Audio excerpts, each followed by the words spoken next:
Assalamualaikum warahmatullahi wabarakatuh. Alhamdulillahirrahmanirrahim.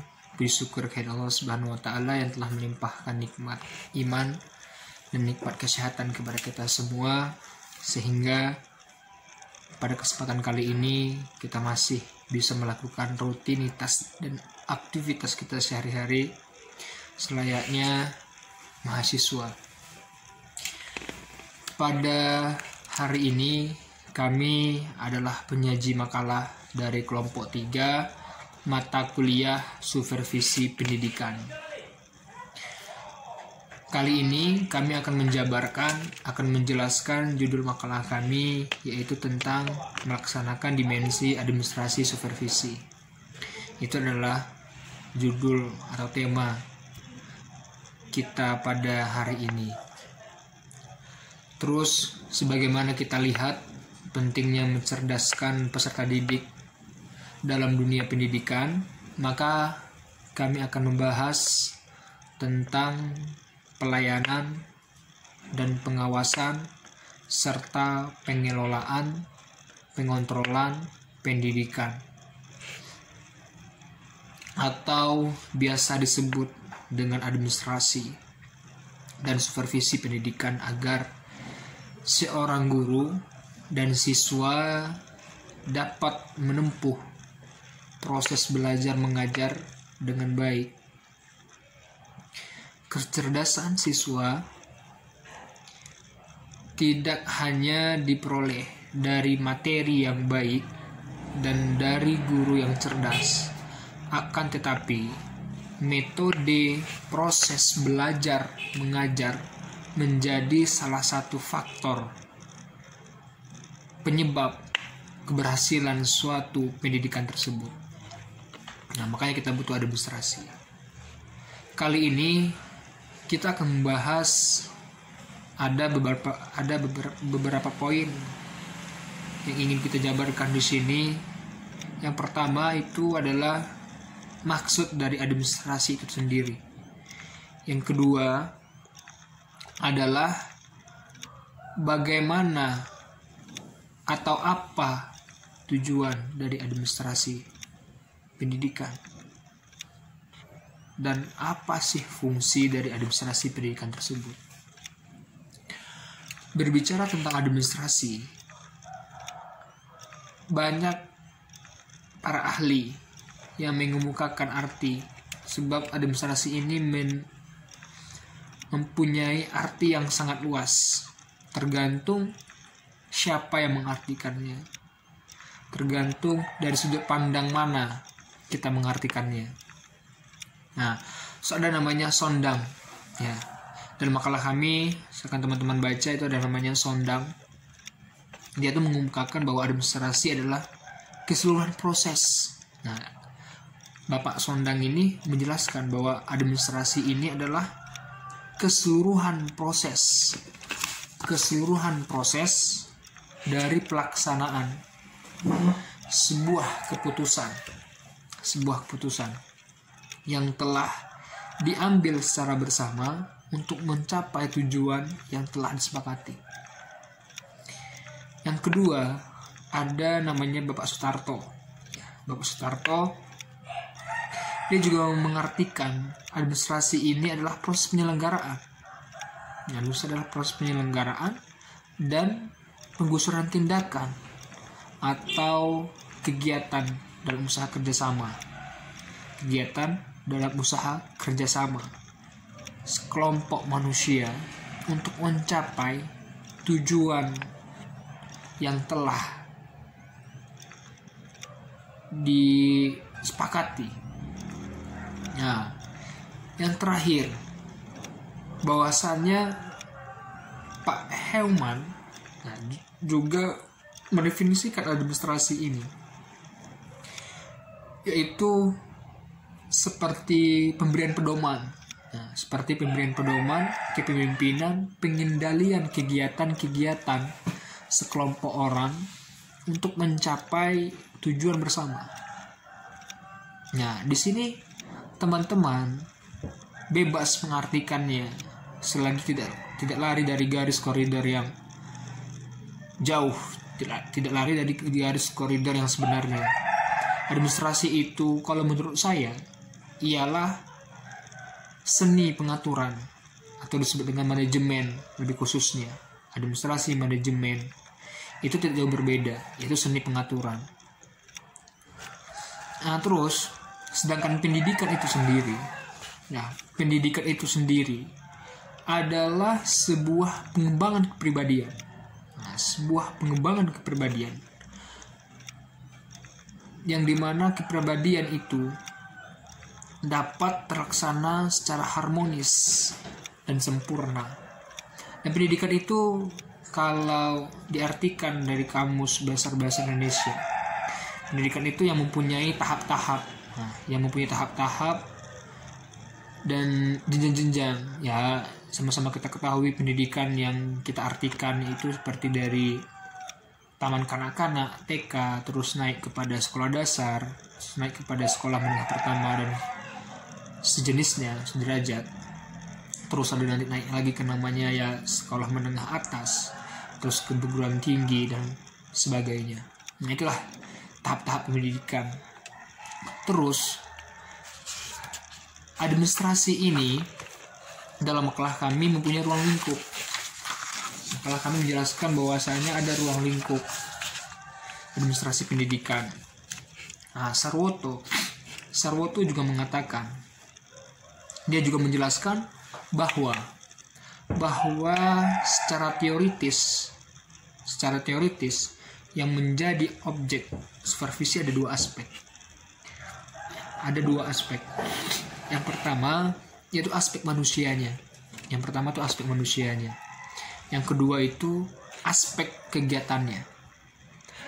Yang mana aspek manusianya ini yaitu dari tugas. Nah, kita sebagai guru nih, kita akan dilihat dari aspek manusianya atau aspek kitanya itu.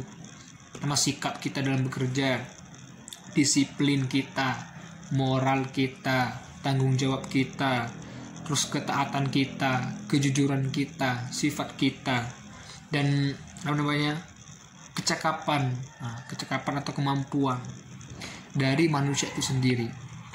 Yang kedua tadi ada namanya aspek kegiatan. Aspek kegiatan ini dalam makalah kami itu sama dengan metode. Aspek kegiatan ini metode pendekatannya seperti apa, cara bekerjanya, metodenya seperti apa, terus efisiensi kerjanya seperti apa, dan hasil kerjanya itu seperti apa. Nah, itulah aspek kegiatannya. Terus pendapat Suroto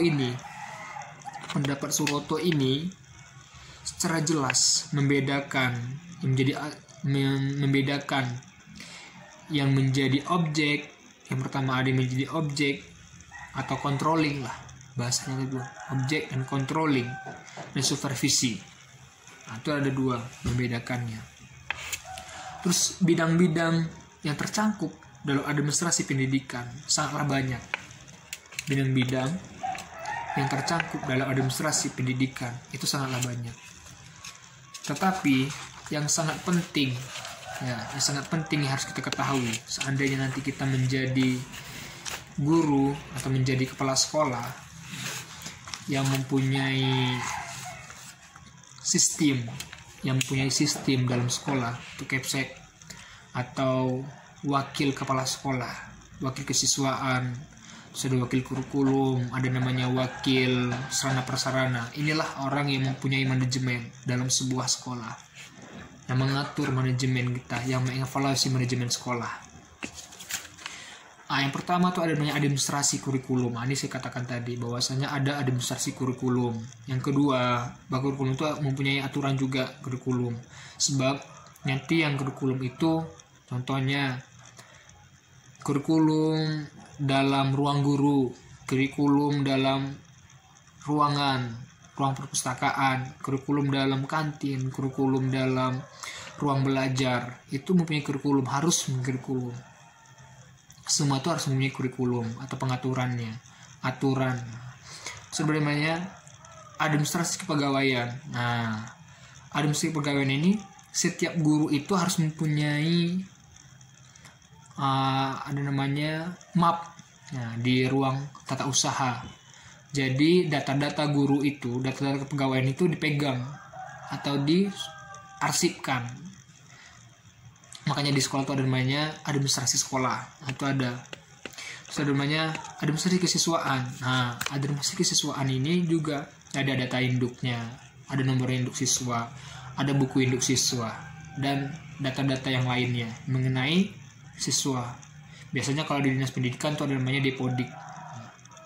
Itu ada namanya administrasi sarana prasarana. Nah, seluruh sarana prasarana itu dicatat dalam buku sarana prasarana. Contohnya ya di buku, nanti ada namanya buku sarana prasarana, yang megang itu wakil kepala sekolah bagian sarana prasarana.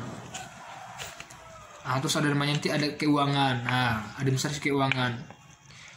Pembiayaannya biasanya dipegang oleh bendahara, dan sekolah itu mempunyai bendahara, ada namanya bendahara sekolah, dan ada namanya nanti bendahara BOS, bantuan operasional sekolah.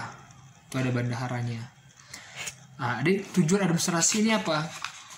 Nah, tujuan administrasi ini adalah agar tercapainya atau mendukung, ada sebuah faktor yang mendukung tercapainya tujuan pendidikan. Atau dengan kata lain, administrasi digunakan di dalam dunia pendidikan adalah agar tujuan pendidikan itu tercapai. Nah, tujuan administrasi pendidikan ini adalah meningkatkan efisiensi, efektivitas penyelenggaraan kegiatan operasional kependidikan dalam mencapai pendidikan tersebut. Nah, tujuan pendidikan pada dasarnya itu bermaksud untuk mengembangkan kepribadian dan mengembangkan kemampuan peserta didik agar menjadi warga negara yang baik, yang cerdas, yang berkualitas. Nah, terus ada fungsi administrasi. Nah, fungsi administrasi ini ada namanya, yang pertama itu adalah perencanaan. Nah, ada perencanaan untuk mendapatkan gambaran jelas tentang fungsi administrasi pendidikan. Yang pertama itu adalah perencanaan. Yang kedua itu ada pengorganisasian, pengorganisasian dan komunikasi. Kalau saya mengatakan itu ada namanya POAK. Nah, itulah manajemen. Nah, manajemen itu adalah nanti sistem manajemen itu atau sistem administrasi itu ada namanya POAK. Planning, Organizing, Actuating, Controlling. Nah, dalam sekolah itu namanya nanti ada nama RAP. Nah, RAPBS itu. Nanti kalau kawan-kawan terjun di dunia kepegawaian atau di sekolah-sekolah, nanti kita akan mengenal dengan namanya RAPBS. Nah, jadi ada ketentuan-ketentuan itu harus ada aturannya dulu. Rapat anggaran atau pembiayaan, kinerja gimana, SOP kita seperti apa. Itu harus kita rapatkan dulu. Nah, mungkin itu yang bisa saya sampaikan dari kelompok kami 3 itu tentang administrasi pendidikan. Nah, mungkin jikalau ada yang kurang paham nantinya, ya silakan dibaca-baca makalahnya, kita diskusikan secara bersama, kita cari titik tengah seperti apa. Nah, sebagai penutup, saya ingin mengatakan, kami pemengkala ingin mengatakan bahwasannya jangan berharap sebuah sekolah atau sebuah perusahaan atau sebuah lembaga akan berjalan dengan lancar jikalau administrasinya kacau balau. Kunci dari keberhasilan itu adalah bagaimana cara kita mengatur administrasi, bagaimana kita mengolah manajemen yang ada. Kalau bagus administrasinya, bagus manajemennya, akan baguslah sistem, akan baguslah hasil yang akan kita capai nantinya. Mungkin itu yang bisa saya sampaikan. Mohon maaf lebih kurang jikalau ada salah penyampaian, salah penjabaran, salah pengertian, dan salah dalam mendefinisikan. Kami mohon maaf, sebab kita sama-sama belajar, sama-sama mahasiswa, sama-sama belajar. Jadi jikalau ada yang tidak sependapat atau beda pemahaman, mari kita diskusikan secara bersama. Saya Novi Ardiansyah dan rekan saya Gus Milasari, kami dari kelompok 3 mata kuliah supervisi pendidikan. Kami undur diri mengucapkan Assalamualaikum warahmatullahi wabarakatuh.